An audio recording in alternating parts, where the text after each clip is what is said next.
ยาวเด้อทานนำประตูเพิ่นเด้อเลยลาวเนาะกับเลยสารวัตรแสดงความเสียใจในเวลาทำบางยาวเนาะโดยกลัวเป็นคือสิบ่เจ็บบ่ปวดแล้วบัดนี้เนาะแบบอันนั้นแล้วพี่น้องเอ้ยเพิ่นจะโดนเติบแล้วเนาะป่วยเนาะที่ว่าเพิ่นป่วยมากก็เริ่มแล้วเป็นรถเจ็บอยู่บ่มาแล้วก็ตั้งแต่ข่อยบ่ได้มากินแล้วเนี่ยมันเป็นโอ้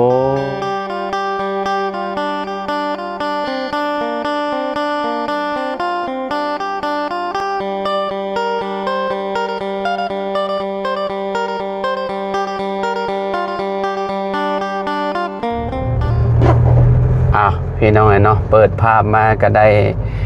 เลิกงามยามดีแล้วเนาะพากันเดินทางแล้วพี่น้องเฮากับบ่าวบุญสารวัตรคือเก่าสบายดีเด้อบ่าวบุญเด้อเนาะมาบ้านได้โอ้4 มื้อได้แล้วเนาะ4 มื้อที่5ก็พากันเดินทางพ่อแม่พี่น้องเนาะลุยมื้อนี้เต็มที่ลุยเคยเห็นว่านก้าบ่สูบน้ำพร้อมสูบน้ำไปหาโมงลุงไปหาโมงโอ้เนาะสูบน้ำคนมาตกเลยสูบน้ำแต่น้องลุงจันใส่ตะกร้า2 ตายโดยเรียบร้อยเลยแต่เมียบ้านมันเนาะหน้าบ่ได้แต่คนมาตกลงใส่สเปรย์วันคุยหน้าใหญ่โดยเนาะข่อยนะบ่ได้ดับข่อยนะว่านเอาไปเลยปีนี้เพราะว่ายากแน่ฮะนะเนาะวานแล้วก็ยอดแต่ว่าลำบากเวลาตอนเกี่ยวแต่ว่าหญ้ามันลายเด้เฮ็ดหน้าวานหน้ายอดนี่ก็ต้องทำใจแหละพี่น้องคันว่าเฮาคุมหญ้าบ่ได้นี่ป้าตให้ว้าวแล้วตอนเกี่ยวพุ่นแบบว่าแม่นสิเคินนี่ยังว่าสิป้าก็สิได้สิบ้าก็ขี้เดียแม่นมันแบบก็มันยุบมันยะอันน่าจิแม่นปานนั้นนะคะแนนพอคุมหญ้าได้ก็แม่นคุมหญ้าได้ก็สิโอเคอยู่หั่นน่ะพี่น้องเนาะมันก็อยู่นำชุมเฮาคือกันแหละคะแนนหวานปลาหวานถิ่มก็บ่ได้กินดอกพี่น้องเนาะเอาพี่ใหญ่เมียคนมาฉีดยาขายาอยู่เมื่อนั้นกับเมียข่อยก็ฉีดผัดพ้นตกใส่โอ้ยเสียทีมซื่อๆน้ำยาก็ได้ตกแห้งอะไรได้ต้องฉีดแดดแบบนี้พี่น้องเนาะสมภาวก็คือเห็นข่าวพี่น้องเนาะเห็นข่าวทางครอบครัวเมียบ่าวยาวเนาะเพิ่นได้สูญเสียอย่างพ่อเฒ่าเพิ่นเนาะพี่น้องหน้าของเศร้าอันนี้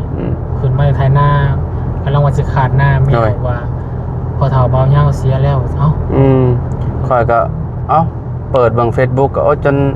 ตกใจเลยพี่น้องเนาะเราสู้มาโดนเติบแล้วแม่นเราก็ป่วยมาโดนเติบแหละเนาะคือสิรอบนี้คือสิบ่ไหวพี่น้องเนาะโรคผู้เฒ่าโรคประจำตัวแหละพี่น้องเนาะกินทานน้ำลาวก่อนพี่น้องเนาะบ่มีข้าวสารอะไรพี่น้องบ่มีก็บ่เป็นหยังติเนาะใจเล็กน้อยเพราะว่าเฮาก็สิอันนั้นอยู่แล้วหั่นน่ะสิกินทานน้ำลาวอยู่แล้วบ่เป็นหยังดอกเนาะ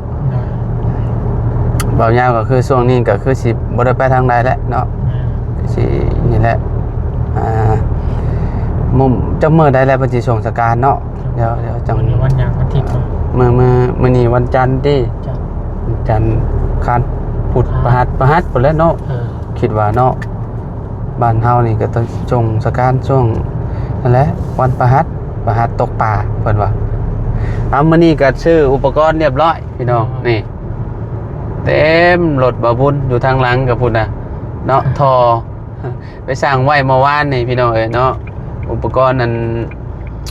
เดินไฟบ้านน้องจริงๆเพิ่นเนาะหลังจากที่เฮ็ดเทือนเฮ็ดชานแล้วพี่น้องเนาะเพราะว่าเฮาก็เว้าไว้แต่โดนแล้วเพราะว่าบ่ได้อันนั้นเนาะให้สร้างเพิ่นเฮ็ดให้แล้วก่อนหั่นน่ะจังได้มานี่เนาะตอนนี้ก็มาฮอดเฮือนบ่าวยาวพุ่นแหละพี่น้องเนาะเข้าไปในเลยบ่หรือว่าจอดไว้นี่ก็ได้จอดอยู่นอกนี่แหละเนาะอยู่บ่บ่าวยาวเนาะคนครัวไปแล้วตามแบบเนาะเห็นมึงคลิปลองซ่าเนี่ยฮะเนี่ยได้ส่วนตักไงเสียใจนำเนาะครอบครัวเมียบ่าวยาวเพิ่นเนาะไปกินทานก่อนพี่น้องเอ้ยไปบ่าวบุญไป ลงกินทานน้ำพอเฒ่าบ่ยาวเพิ่นก่อนพี่น้อยเนาะ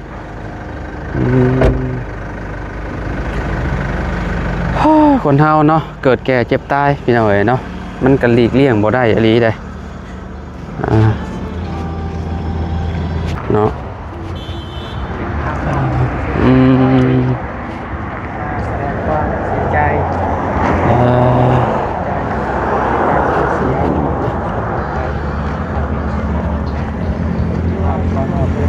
เซตเจ้าภาพฮะถึกเนาะสีดำพอดีได้บ่บุญเลย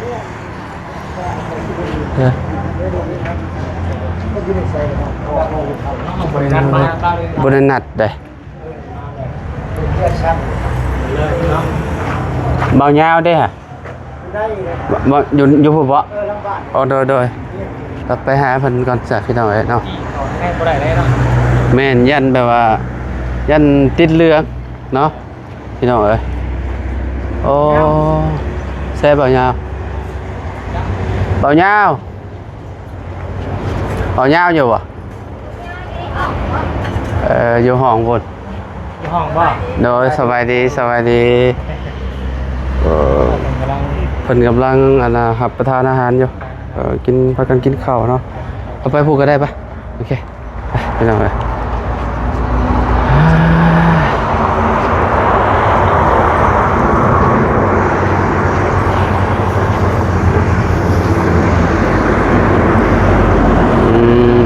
อยู่นี่ก็ได้ว่าอยู่นี่ก็ได้เนาะ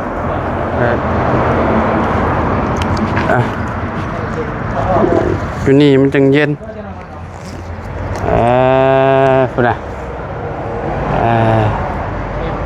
คันเนาะอยู่เฮือนมันก็อยู่อันนั้นข้างทางพอดีเลยพี่เต๋อเนาะอยู่นี่แหละเส้นทางมุ่งหน้าไปเซโปนนี่แหละทางเรียกเก้าบ่เนาะบ่าวยาวมาแล้วสบายดีบ่าวยาวเด้อเอาคันมาเนี่ยกว่าเอาคันมาได้สิกินทานน้ำเราคันยันเข้าไปข้างในยันมันเหลืองขนาดเดือต้องคอยยังเดือแมนเจ้ามาอยู่นี่ก็ได้มาหับอยู่นี่ก็ได้เด้อเอายาวเด้อโอ้เห็นจะโดนทั้งใหญ่ทั้งยาวเลยเนาะไปซอยคนติดถ้ำมาได้บ่ยาวเลยพี่น้องเนาะเพิ่นก็ลงมาวังบ่ได้โดนเนาะบางช่วงซัมเมอร์เนี่ยพอเฒ่าเพิ่นก็เสียพี่น้องเนาะเนาะประมาณนี้แหละเนาะบ่เตียงก็ไปบักเซ่แล้วพี่น้องเนาะถือว่าแบบสุดๆเลยเนาะมาแต่พุ่นแล้วก็ไปพุ่นเลยบ่เตียงก็ได้ลาวนี่แบบสุดหาใช้บ่ได้แล้วสุดจะได้บ่เตียงพี่น้องขับรถก็เก่งพร้อมไปฮอบทีบไปไทยกับบ่ให้ว้าวเนาะบ่บุญมาแล้ว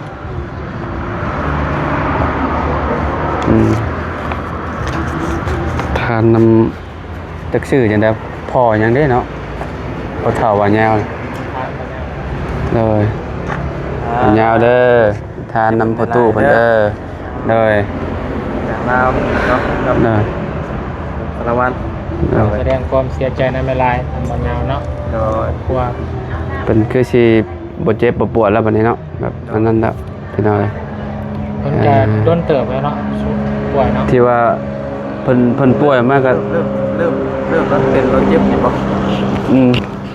มาเลยก็ตั้งแต่ข่อยบ่ได้มากินแล้วเนี่ยมันโอ้แต่ตะกี้แต่แบบมันยังบ่ได้เดือดนักหลายแบบว่าตอนนั้นมันยังธรรมดาอยู่ตอนนั้นเนาะยังไปหันไปนี่ได้อยู่เนาะอันนี้ก็เราสิชุดลงนักก็มือก่อนที่ไฟฟ้ารับและไฟฟ้ารับแล้ววันนี้เราแบบเราฝืนนอนอยู่ห้องเราบ่บอกลูกบอกเต้านี่ขนาดคนนอนธรรมดานี่มันขาดออกซิเจนยังเมื่อยขนาดชุมเฮาเป็นคนแบบว่าโรคภัยไข้เจ็บบ่ค่อยมีก็นอนแบบอบอ้าวอยู่ในห้องมันก็ต้องแบบขาดเนาะแม่นขาดอากาศแม่น ฝนตกมื้อนั้นน่ะประมาณ1 โมงกลางคืนแหละจนฮอดตอนเช้าแล้วสมองมาจากห้องแต่ข่อยบ่ได้เป็นหยังข่อยยังหายใจบ่ออกนะ ไปที่มากเลยเราสุดมากก็แต่นั่นเลย โดยเราสุดเองปกติเราก็บ่ได้เพราะว่าเราก็ขี่รถเล่นอยู่เด้ตอนนั้นขี่รถแล่นไปแล่นมาอยู่แต่ว่าเราก็เข้าไปได้เลย อายุเราจะเปลี่ยน ฮอดมือเนาะถ้าแม่ว่า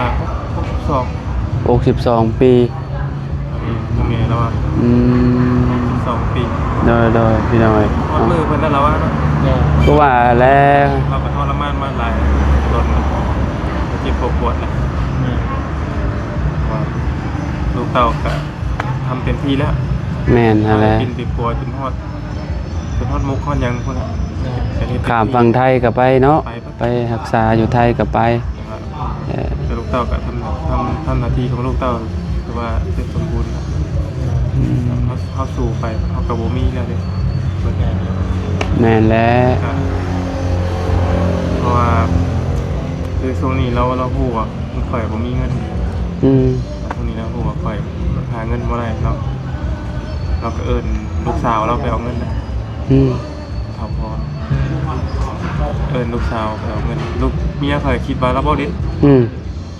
ตอนเราจะไปนะก่อนยังมีสติเลยซะ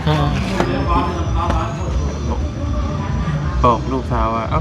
ใช้อีเงินเมียข่อยใช้อีเงินนี่ใช่มันมาพี่ดู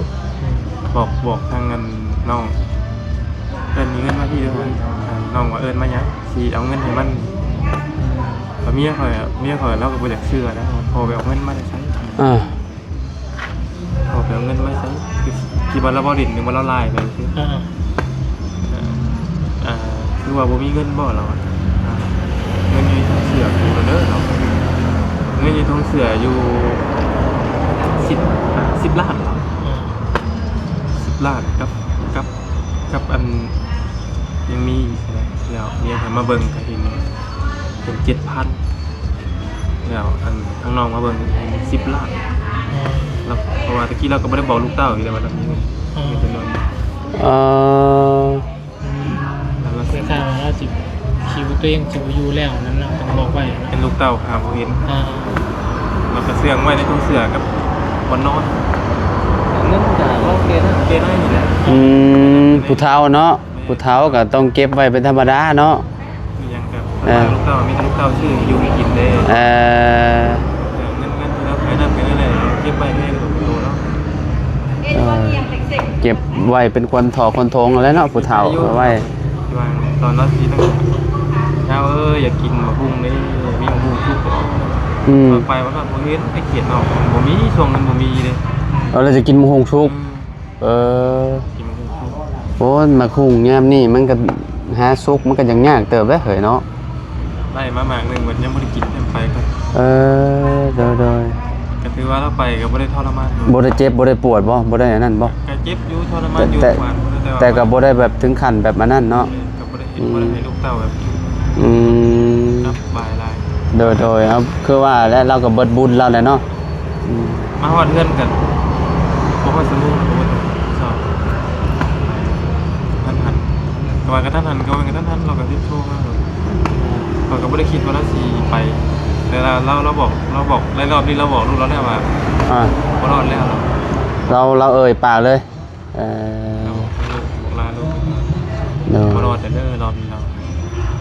นักแล้วรอดคือเรารอดเพราะว่าแต่ละคนมันจะฮู้เองเนาะแม่นอะไรห่างกายเนาะแบบเฮาก็ต้องฮู้อยู่แล้วพ่อเคยคือกันเวลาสิบ่ไหวเลยก็ฟื้นอยู่กับเราบ่อยู่แล้วเราคือตอนพ่ออันนี้ก็อันเดียวกันนะเดียวกันคือมันฮู้ว่ามันสิเบิดนะ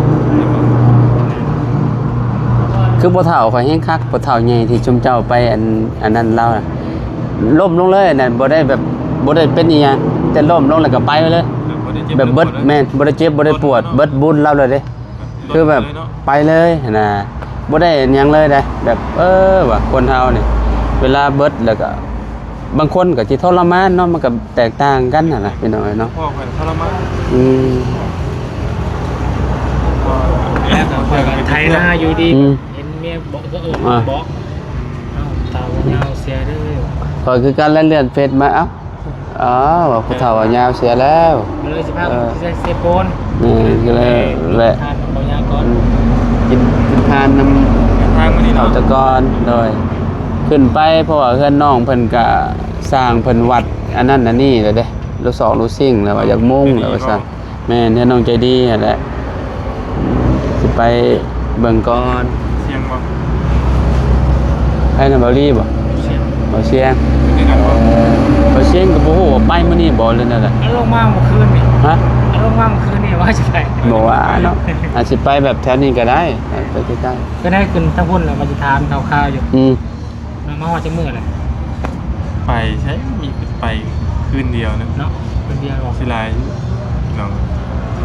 เออ มีเหตุจำเป็นแลนระยะครับ พอแล้วติดตามเจ้าทุกขั้นตอนเลย อืม แต่ขับรถขับล่างไป กะโหดอยู่กะพี่น้องเพิ่นก็ให้ความสนใจหลายอยู่ตอนว่ายามไปกัน โดย คือเห็นแล้วโยนลงไปมื้อเดียวเสร็จ เนาะ เนาะคักเลยเนาะ แต่ว่ามีเหตุจำเป็นต้องได้มานะพอแล้วกัน อืม เหตุจำเป็นต้องได้มาที่ นี่แล้วเจ้าเลยเนาะเป็นอย่างหนึงเนาะไทยนี่ ตัวนี้ก็แม่นแล้วก็กับ พี่แต่ลงมาท่านเจ้าก่อนเนาะ แม่นตัวนี้ก็แม่นแหละกับทั้งบ่เตียงเพิ่นสิลงมาใต้ งานเราเด้ว่าเตียงเราก็งานเราอยู่ใต้เด้ มีเหตุ ก็ จำเป็น ก็ต้องลงมาแหละ มีมันมีคัดเคลื่อนไปอยู่วางแผนไม่ได้จริงเพราะบ่เตียงแล้วก็บ่ได้บาสิลงแบบมีแนวอยู่ อืม มีแนวอยู่บ่ได้ตัวเราใต้แล้วเพราะว่าน้องเมฆก็อยู่นะถ้าพ่อเพิ่นก็ โดย ก็ได้อยู่หมู่คู่กินข้าวกินน้ำแล้วบ่ อ๋อบ่เป็นหยังละ บ่ว่าดีๆกินบ่ อ๋อผมกินยังกินนะ กินข้าวก็ได้มีกินอยู่ได้ อืม แซ่บได้ตำหุ้ง อืม เอ้าตำ อ๋ หุ้ อง ต้มปลาได้เถอะ บ่เป็นหยังเนาะ ปลากดได้ใส่น้ำไม่สมครับสมโว้ย แล้วก็เบิ่งเวลาพร้อมแล้วบ่าย2โมงแล้วเนาะ เอาหน้ามากินบ่ได้ นั่งกับพ่อแม่ อืม ว่าเดินทางนะอาจารย์เนาะ แม่น ยัง ๆ มาขับ ค่ำเลยเนาะจังโมงแล้วสิเข้าบ่าย2โมงแล้วเด้พี่น้องเอ้ยเนาะ ว่า มื้อนี้ เดินทางแต่เช้าแต่ว่าถ้าไปอันนี้ เวียก เรียก ก็เข้าใจเราอยู่เข้าใจว่าบุญเราอยู่พี่น้องเอ้ยเนาะเพราะว่าเวียกงานเด้ยามนี้เนาะคนเฮ็ดไร่เฮ็ดนาถ้าบ่เฮ็ดไร่เฮ็ดนาก็จักสิเอาข้าวมาแต่ใส่กินพี่น้องเอ้ยเนาะแล้วก็ต้องเฮ็ดไร่เฮ็ดนาก่อนจังไปเนาะหรือว่ามีเงินก็ซื้อกินข้าว อยู่บันไดพี่น้องเอ้ย หิวยังบ่ได้หิวปานใดยังบ่หิวปานใดเบายาวเอ้ยเนาะกินน้ำกินได้แล้วก็ไปแล้วเนาะ แล้วกินแล้วมีอยู่ ได้ มี ขอบใจหลาย ต้มปลาต้มย ๆเนาะอ่า ำขนมคนไทยก็หาสมมื้อกิน อืม ไปส่ง ช่ว ค ง น การเมื่อไหร่อ่ะเนาะ ประหัดพุ่นแหละ นานว่าแล้วเนาะมันประหัดเล เสื ย อไปอื่นแบบบ่ทันมองบ่ทัน อืม ผู้ที่พี่น้องเพิ่นที่อยู่ไกลยังก็ยังมาบ่ฮอด แม่นนั่นแหละ เนาะ จงจัดการเราอันประหัดเนาะก็ เห็นแล้วทำการแล้วก็เป็นบุญต่อบุญแล้วเนาะ อืม รู้นะสิ เรา เรา ผมนะ โดย เอาเลยเนาะสิบุญแจกเลยเนาะ มาเจ้าคือกัน คือกัน คือกันข่อยก็คือกัน ได้แต่บุญได้กันบ่ แม่ ประมาณให้กองพรเย็นก่อนแหละ มีแต่กองมีแต่บ้านโคกเฮานะยังยึดติอยู่อันเป็นพิธีเก่าอยู่เนาะ เย็นเลยก็จังอันนั้นเลยบานเก็บแล้วก็เฮ็ดบุญเลย มัน3มื้อเย็น 3 มื้อก็เย็นแล้ว ถามมื้อนะ บางคนก็แบบพี่น้องเด้ลูกเต้าแบบพาไปเวียกไปงานเด้มีกันก็มาเฮ็ดแล้วก็ ให้ใน อยู่บ้านปู่เฒ่าคอยปีหนึงเด้อบ้านปู่เฒ่าคอยเด้อบ้านแกงคำมวนเด้อ ยังม่วน อืม เป็นขมวน แม่แกงคำมวนน่ะปีหนึงแล้วก็เจ้าจังแจกข้าว บ่ว่าปีนึงบ่ได้ บ่ได้ เสียไปได้กระยาบ่ แม่นเพราะว่าเขาเจ้าครบรอบปีหนึงเขาเจ้าจัดเฮ็ดเป็นบุญใหญ่ไปเลยแบบใหญ่เลยเด้อเขาเจ้าเฮ็ด โอ้คำคืออยู่บ้านโคกเลยเคยบ่ได้มานั่งนี่เนาะยามอยู่คือทหารนี่นะ แลนด์ ก็เนาะแบบว่าก็อยู่นี่ก็เจ้าเฮ็ดเวียกเฮ็ดงานได้เนาะยามแรงๆก็เจ้าจังมาเนาะแม่นบ่เพราะว่าอยู่ในเมืองเด้ ส่งแรงบ่สิ ในช่วงแรงๆก็เจ้าจังมา อยู่บ้านเฮาก็สิอึนแล้วแหละเถอะ แต่อยู่บ้านเฮานี่มันสิลายย้อนดึง แม่นดึงมันกุ้งกอกกุ้งไก่หั่นแหละเนาะเห็นอยู่บ้านโคกน่ะเคยมาอยู่คือกันเนาะโอ้กุ้งไก่หลายอีหลีนั่นน่ะอุ่นน้ำต้นนั้นแหละพี่น้องเอ้ยเนาะ แต่นี่ก็สิมีกันให้ อืมโดย คือพวกกันสิมาสิลายอยู่คืน กลางคืนพุ่นแหละเนาะ ตรงนี้มันมาก็บ่ได้มีหยังเลยแต่ไอ้น้องเจ้าของมาอยู่ เบิ่งเผาอยู่เนาะ แค่นั้นเนาะเอากันที่ข้าวเดินทางคนยาวเด้อ เขากินบ่เขา บ่เป็นหยังขอบใจหลายๆเดินทางก่อนแล้วบ่ยาวเว้ยเนาะ เอาว่ามาทันกับมือบุญแจกบ่ได้ โดย กันเนาะ โดย แจ้งกูแจ้งเนาะมีแต่ว่า จักมือบุญแจก3มื้อ จบก็คือเขาบอกนี่ครบจบจากอันนี้ก็ประมาณ3 ถ้ามาทันก็สิมารวมน้ำเด้อบ่ยาวเด้อ เด้อ อยู่กันเดิมเอาคำว่ากับใจมา โดยเสียใจนำเด้อบ่ยาวเด้ออ่ะไปเดินทางก่อนพี่น้องเอ้ยเนาะ